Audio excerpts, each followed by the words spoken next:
24 की जंग के लिए प्रधानमंत्री नरेंद्र मोदी ने प्रचार शुरू कर दिया है। शुरुआत की है ऐसे दो राज्यों से जहां बीजेपी का जीतना बहुत मुश्किल है। इन दोनों ही राज्यों में मोदी के विरोधी बहुत मजबूत हैं, लेकिन राहुल के लिए भी बहुत अच्छी खबर नहीं आ रही है। राहुल गांधी के सबसे बड़े इलेक्शन कैंपेन का मुद्दा रूट से भटक गया है और इस बार राहुल पर अटैक मोदी ने नहीं किया, उन्हीं के सहयोगियों ने किया। मोदी को घेरने के लिए इस वक्त मोदी विरोधियों के पास सिर्फ एक नाम है और वो है अडानी। लेकिन अपोजिशन कैंप के सबसे सीनियर, सबसे अनुभवी नेता शरद पवार ने राहुल को झटका दिया। तो क्या अब जो राहुल के सहयोगी हैं, उन्हीं का बयान 24 में मोदी के लिए बहुत उपयोगी होने वाला है? इस रिपोर्ट से समझते हैं। कुछ मुट्ठी भर लोग, कुछ मुट्ठी भर लोग, कुछ मुट्ठी भर लोग बहुत बौखलाए हुए हैं, बहुत बौखलाए हुए हैं। ऐसे लोगों से बहुत सतर्क रहना जरूरी है।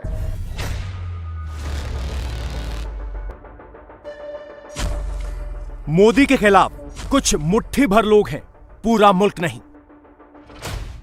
कौन हैं ये मुट्ठी भर लोग? क्या है इनका नाम, क्या है इनकी पहचान और क्या है इनका निशाना? मोदी ने इनकी 3 पहचान बताई है। नंबर 1 परिवारवादी, नंबर 2 भाई भतीजावाद और नंबर 3 भ्रष्टाचारी। परिवारवाद, भाई भतीजावाद, भ्रष्टाचार को पोषित करते रहे ये लोग सिर्फ और सिर्फ अपने कुनबे को फलता फूलता देखना पसंद करते हैं। मोदी की एक एक स्पीच क्रोनोलॉजी में चल रही है। 2 मार्च को पोस्टर छपा, मत जा मोदी क्योंकि डर गए भ्रष्टाचारी। बैकफुट पर परिवारवादी। ये कट्टर लोग कहते हैं मर जा मोदी, वो कहते हैं मर जा मोदी। देश कह रहे हैं मत जा मोदी, मत जा। 3 अप्रैल को पर्चा निकला, भ्रष्टाचारियों की अब खैर नहीं, मोदी रुकेंगे नहीं। कोई भी भ्रष्टाचारी बचना नहीं चाहिए, हिचकने कहीं रुकने की जरूरत नहीं है। और अब यानी 8 अप्रैल को मोदी ने एक बार फिर उसी लाइन को पुश दिया, मुट्ठी भर लोगों की जड़ पर प्रहार कर दिया। आज मोदी ने भ्रष्टाचार की इसलिए जड़ पर प्रहार कर दिया है, प्रहार कर दिया है, प्रहार कर दिया है, प्रहार कर दिया है। तो क्या मोदी जिन मुट्ठी भर लोगों का जिक्र कर रहे हैं वो इस क्रोनोलॉजी में फिट होते हैं? और क्या अब 2024 में मोदी वर्सेस इन्हीं मुट्ठी भर लोगों के बीच चुनावी फाइट होगी? मोदी जब परिवारवाद, भाई भतीजावाद की बात करते हैं तो निशाने पर राहुल, ममता, अखिलेश, केसीआर, स्टालिन सबको लपेटते हैं। प्रधानमंत्री जब भ्रष्टाचार का जिक्र करते हैं तो दिल्ली में केजरीवाल, दक्षिण में केसीआर और लेफ्ट सबको टारगेट पर लेते हैं। इन्हीं मुट्ठी भर लोगों का काम क्या है, मकसद क्या है? मकसद है 24 में किसी तरह से मोदी को हराना, करप्शन की आड़ में पैसा कमाना और सोशल मीडिया पर अपने इकोसिस्टम को मोदी के खिलाफ आगे बढ़ाना। मोदी ने 3 पॉइंट्स में इन मुट्ठी भर लोगों को एक्सपोज कर दिया है। नंबर 1 परिवार की जय जयकार, नंबर 2 करप्शन से चले इनका परिवार और नंबर 3 पहले लूटो फिर आपस में बांटो वाला व्यापार। सिर्फ 2 मिनट में मोदी ने इन मुट्ठी भर ताकतों की सप्लाई लाइन काट दी, इनके एजेंडे को पंचर कर दिया है। कुछ मुट्ठी भर लोग विकास के इन कार्यों से बहुत बौखलाए हुए हैं। ऐसे लोग जो परिवारवाद, भाई भतीजावाद और भ्रष्टाचार को पोषित करते रहे उन्हें ईमानदारी से काम करने वालों से परेशानी हो रही है। ऐसे लोगों को देश के हित से, समाज के भले से कोई लेना देना नहीं है। ये लोग सिर्फ और सिर्फ अपने कुनबे को फलता फूलता देखना पसंद करते हैं। ये लोग अपने परिवार का स्वार्थ देखते हैं। ऐसे लोगों से बहुत सतर्क रहना जरूरी है। भ्रष्टाचार और परिवारवाद एक दूसरे से अलग नहीं है। जहां परिवारवाद और भाई भतीजावाद होता है, वहीं से हर प्रकार का करप्शन फलना फूलना शुरू हो जाता है। परिवारवाद, वंशवाद का मूल मंत्र ही सब चीजों को कंट्रोल करना होता है। परिवारवादी हर व्यवस्था पर अपना कंट्रोल रखना चाहते हैं। उन्हें ये बिल्कुल पसंद नहीं आता कि कोई उनके कंट्रोल को चैलेंज करे। इनके ही परिवार की जय जयकार होती रहे। दूसरा, करप्शन का पैसा इनके परिवार के पास ही आता रहे। और तीसरा, जो पैसे गरीब के लिए भेजे जाते हैं, वो पैसे इनके भ्रष्ट इकोसिस्टम के अंदर बांटने के काम आ जाए। आज मोदी ने भ्रष्टाचार की इसलिए जड़ पर प्रहार कर दिया है। भ्रष्टाचार को छुपाने के लिए, सीबीआई ईडी से बचने के लिए मोदी विरोधी 14 पार्टियां कुछ दिन पहले सुप्रीम कोर्ट पहुंची, मगर खाली हाथ लौटी। यानी इन्हें कोर्ट से भी झटका लगा और रही सही कसर मोदी की स्पीच ने पूरी कर दी। भ्रष्टाचार के खिलाफ लड़ना चाहिए, नहीं लड़ना चाहिए। भ्रष्टाचारियों के खिलाफ लड़ना चाहिए, नहीं चाहिए। देश को भ्रष्टाचार से मुक्त करना चाहिए, नहीं करना चाहिए। इतना ही बड़ा भ्रष्टाचारी हो, कानूनी कदम उठाने चाहिए, नहीं उठाने चाहिए। भ्रष्टाचारियों के खिलाफ कानून को काम करने देना चाहिए, नहीं करने देना चाहिए। और इसलिए ये लोग तिल मिलाए हुए हैं। बौखलाहट में कुछ भी किए जा रहे हैं। कुछ दिन पहले तो ऐसे कई राजनीतिक दल अदालत में चले, कोर्ट के पास पहुंच गए थे कि हमें सुरक्षा दो, कि हमारे भ्रष्टाचार की किताबें कोई खोले नहीं। कोर्ट के पास गए, कोर्ट ने वहां भी उनको झटका दे दिया और क्या वापस भेज।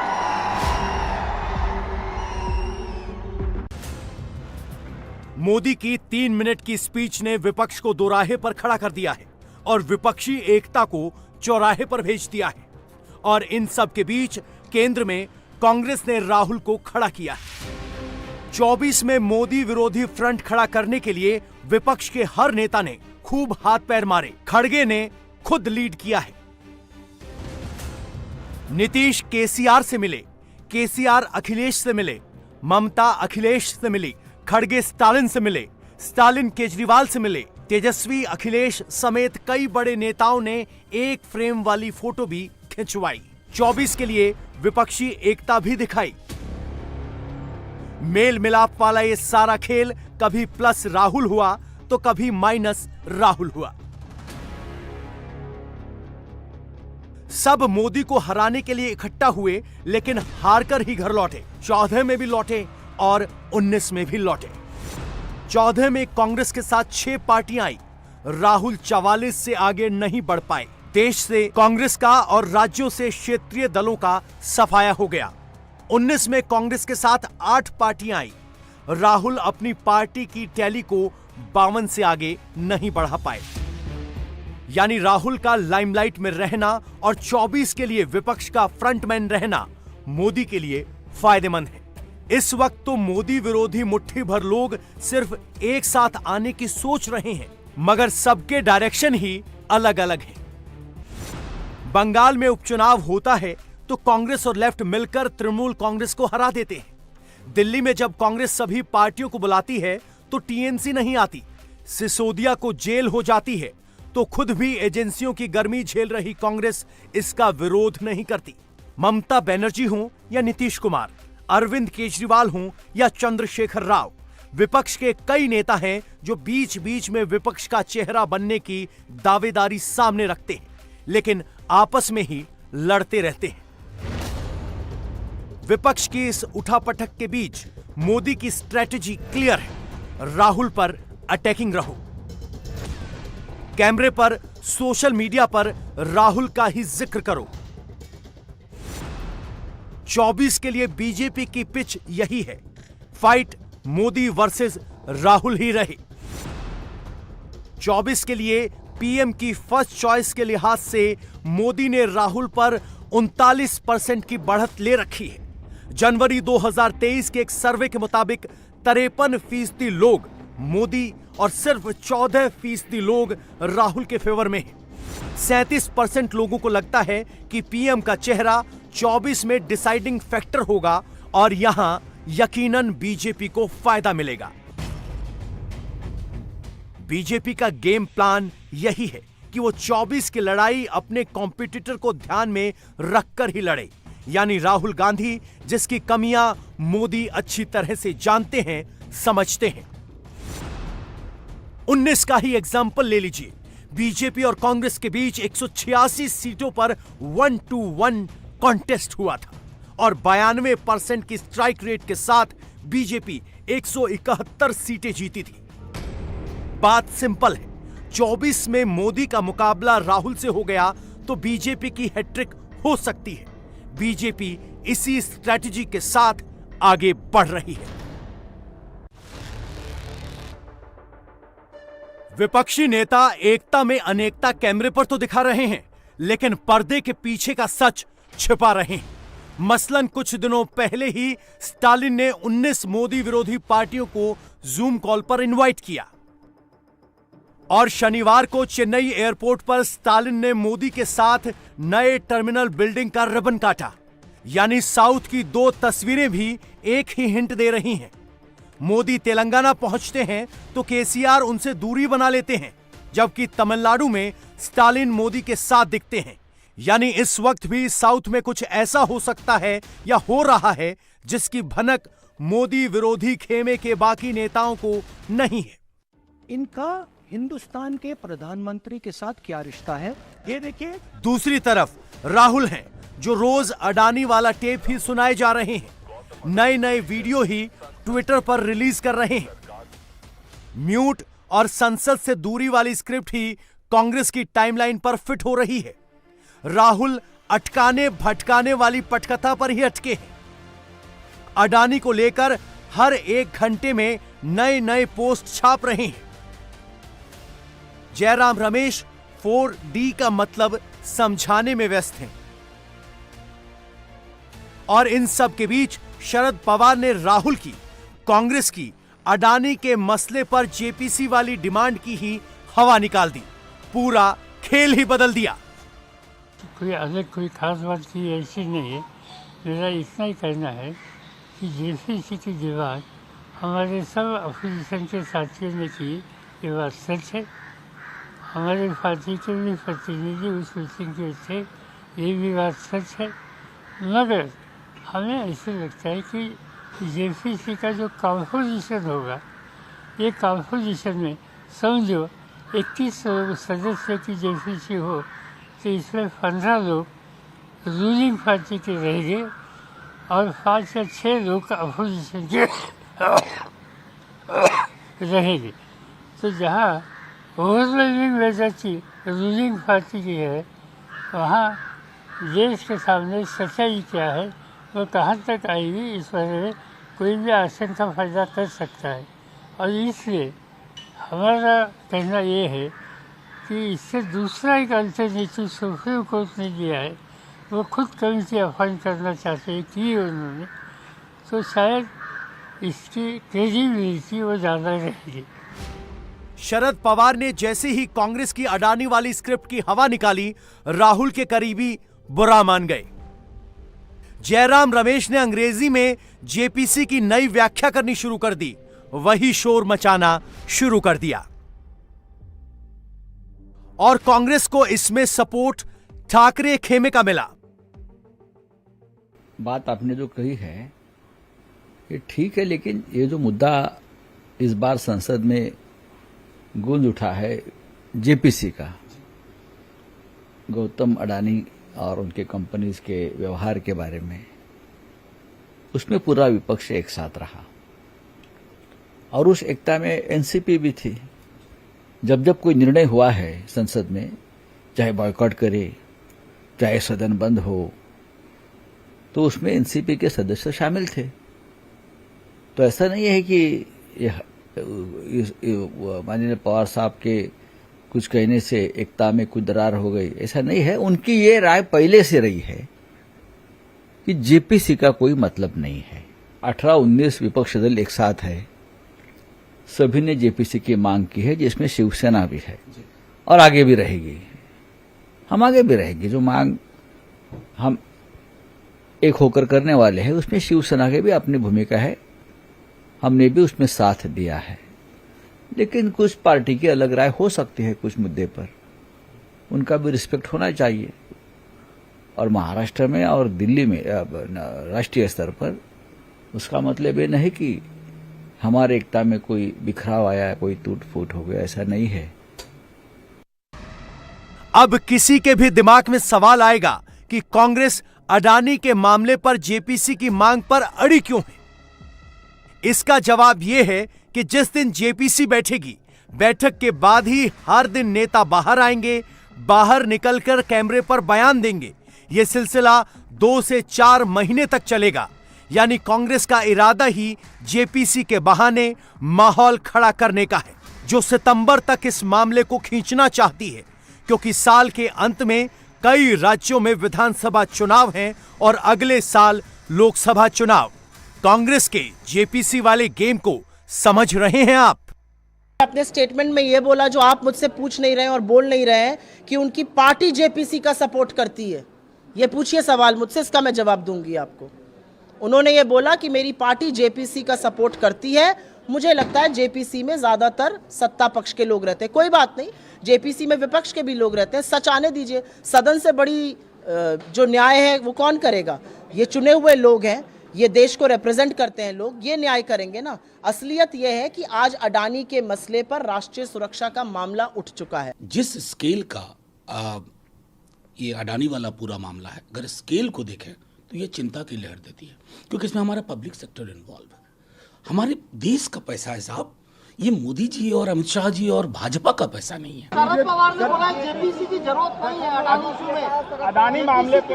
तो वही ना बताएंगे, जैसे आप कह रहे हैं हम भी देख रहे हैं।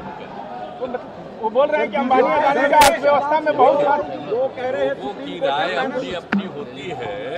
आज भी हम अभी देखे सूरज भाई आ रहा है, उसमें देखे तो कौन क्या बोलते हैं, उनकी अपनी इच्छा है। सोचिए, 2 पार्टियां यानी एनसीपी और टीएमसी दोनों ही जेपीसी की डिमांड से दूर हैं। वो सुप्रीम कोर्ट की बनाई गई कमेटी, एक्सपर्ट कमेटी से संतुष्ट हैं, लेकिन कांग्रेस और कांग्रेस का इकोसिस्टम इसे सिर्फ अपने सियासी फायदे के लिए टूल के तौर पर इस्तेमाल कर रहा है और अब ये सबके सामने आ चुका है। देखिए, मैं तो इस विषय में अंदर में अभी कुछ नहीं कहूँगा, क्योंकि सुप्रीम कोर्ट ने कमेटी बना करके मामला देख रहे हैं। लेकिन मैं इतना कहना चाहता हूँ कि ये सारा मुद्दा राहुल गांधी का अपना पॉलिटिकल कैरियर को चमकाने के लिए ये मुद्दा बनाया जा रहा है, इसको उस रूप से हम देखते हैं। बाकी चीज तो देश में कानून व्यवस्था है, संविधान से चलता है देश, कानून से चलता है। ये एक आदमी का पॉलिटिकल करियर को चमकाने के लिए, वो पॉलिटिकली फेल हो गए हैं, तो फिर चमकाने के लिए विवादित चीज को लेकर के मुद्दा बनाया जा रहा है। हर चीज का अपना एक तरीका होता है हैंडल करने का। ये कांग्रेस पार्टी जुडिशरी को थ्रेटन करने का जो सिलसिला है वो अभी सिर्फ नहीं हुआ, इमरजेंसी से पहले भी, जब इस देश में इमरजेंसी लागू किया गया था 1975 में, उससे पहले भी कांग्रेस पार्टी के लोगों ने जुडिशरी पे हमला किया गया था और बाद में भी किया गया है। अभी और भी ज्यादा कर रहे हैं, वो फ्रस्ट्रेशन में है, इसलिए जुडिशरी को अटैक कर रहे हैं। हम लोग तो संविधान मानने वाले लोग हैं और संविधान का धज्जियां उड़ाएंगे तो हम चुपचाप नहीं बैठेंगे। अडानी मामले पर राहुल एक के बाद एक फॉल्स नैरेटिव बनाए जा रहे हैं, लेकिन अब बीजेपी ने इसे भी काउंटर करने का इरादा कर लिया है। असम के सीएम के इस ट्वीट से क्लियर है, 24 से पहले 23 में क्या फिर से कुछ बड़ा होने जा रहा है। इंडिया टीवी हर वक्त हर जगह डाउनलोड करने के लिए सर्च करें India TV news Google play store या ऐप स्टोर पर।